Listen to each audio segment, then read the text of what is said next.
இந்தியாவுடைய அமைதியான கிராமம் பின்னணியில ஒரு வேதனையான உண்மை மறைஞ்சிருக்கு. என்னன்னு வாங்க பார்க்கலாம். சிரிப்பு சத்தமோ, பேச்சு சத்தமோ அல்லது குழந்தைகளின் அழுகை சத்தமோ எதுவுமே அந்த கிராமத்துல கேட்காது.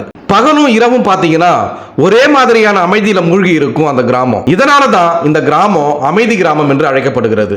பொதுவா இந்திய கிராமங்களை நினைத்தாலே பசுமையான வயல்வெளிகள், இயற்கை எழில், விவசாயிகளின் அன்றாட உழைப்பு, குழந்தைகளின் சிரிப்பு சத்தம், மாலை நேர சந்தையின் பரபரப்பு போன்ற காட்சிகளே நம் மனதில் தோன்றும். காலையில பறவைகளின் கீச்சொலி முதல் மாலையில கிராம மக்களின் உரையாடல்கள் வர ஒவ்வொரு கிராமமும் உயிர்ப்புடன் இயங்குவது இயல்புதான். ஆனா ஜம்மு காஷ்மீர் மாநிலத்தில் உள்ள ஒரு கிராமம் இந்த வழக்கமான சூழலில் இருந்து முற்றிலும் மாறுபட்டு இருக்கு. இந்த வித்தியாசமான கிராமத்தின் பெயர்தான் தட்காய். ஜம்மு காஷ்மீரின் தோடா மாவட்டத்தில் பசுமையான மலைகள் மற்றும் பள்ளத்தாக்குகளுக்கு நடுவே இந்த கிராமம் அமைந்திருக்கு. மினி காஷ்மீர் என்றும் பூமியின் சொர்க்கம் என்றும் அழைக்கப்படும் பதர்வாயிலிருந்து சுமார் 105 கிலோமீட்டர் தொலைவில் இது உள்ளது. இயற்கை வளம் நிறைந்த இந்த கிராமம் வெளிப்படையாக அமைதியாக தோன்றினாலும் அதன் பின்னணியில ஒரு வேதனையான உண்மை ஒன்று மறைந்துள்ளது. அரசின் தகவலின்படி தட்காய் கிராமத்துல சுமார் 105 குடும்பங்கள் வசித்து வராங்க.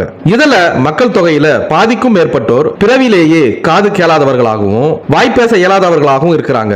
இதனால கிராமத்தில் வழக்கமான பேச்சு அல்லது சத்தம் எதுவுமே இல்லாததால இந்த இடம் முழுவதும் எப்போதும் அமைதியாகவே காணப்படுகிறது. பேசவும் கேட்கவும் முடியாததால கிராம மக்கள் அனைவரும் சைகைகள் மற்றும் சைகை மொழியின் மூலமாகவே ஒருவருடன் ஒருவர் தொடர்பு கொள்றாங்க. கை அசைவுகள், முகபாவனைகள் போன்றவையே அவர்களின் அன்றாட தகவல் பரிமாற்றத்தின் முக்கிய வழியாக இருக்கு. அங்கு அண்டை வீட்டாரின் உரையாடல் சத்தமோ, தெருக்கல்ல விளையாடும் குழந்தைகளின் சிரிப்போ எதுவுமே கேட்காது. கிராமத்தின் மூத்தவர்களின் கூற்றுப்படி இந்த நிலைமை சமீபத்தில் உருவானது கிடையாது. தலைமுறையாக குழந்தைகள் காது கேளாமலும் வாய்ப்பேச இயலாமலும் பிறந்து வருகின்றனர். வரலாற்று பதிவுகளின்படி இந்த பாதிப்பு முதல்ல 1901ஆம் ஆண்டு அதிகாரப்பூர்வமாக பதிவு செய்யப்பட்டது. அதுக்கப்புறம் ஒவ்வொரு தலைமுறையிலும் இந்த குறைபாட்டுடன் பிறப்போரின் எண்ணிக்கை தொடர்ந்து அதிகரித்து வருவதாக கூறப்படுது. ஒரே கிராமத்தில் இவ்வளவு அதிகமானோர் ஒரே மாதிரியான குறைபாட்டுடன் இருப்பதற்கு காரணத்தை மருத்துவ நிபுணர்கள் ஆய்வு செஞ்சாங்க. அவர்களின் ஆய்வுல தலைமுறையாக கடத்தப்படும் மரபணு கோளாறுகளே இதற்கான முக்கிய காரணம் என்பது தெரிய வந்துச்சு.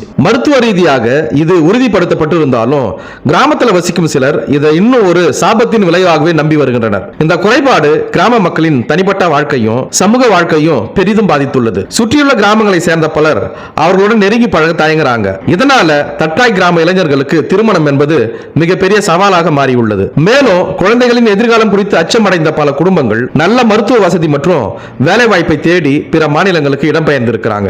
மேலும் இதே போல உலகில் நடக்கக்கூடிய பல்வேறு சுவாரஸ்யமான தகவல்களை, புது செய்திகளை உடனுக்குடன் தெரிந்து கொள்ள எங்களுடைய தமிழ் களஞ்சியம் சேனலை பின்தொடருங்க.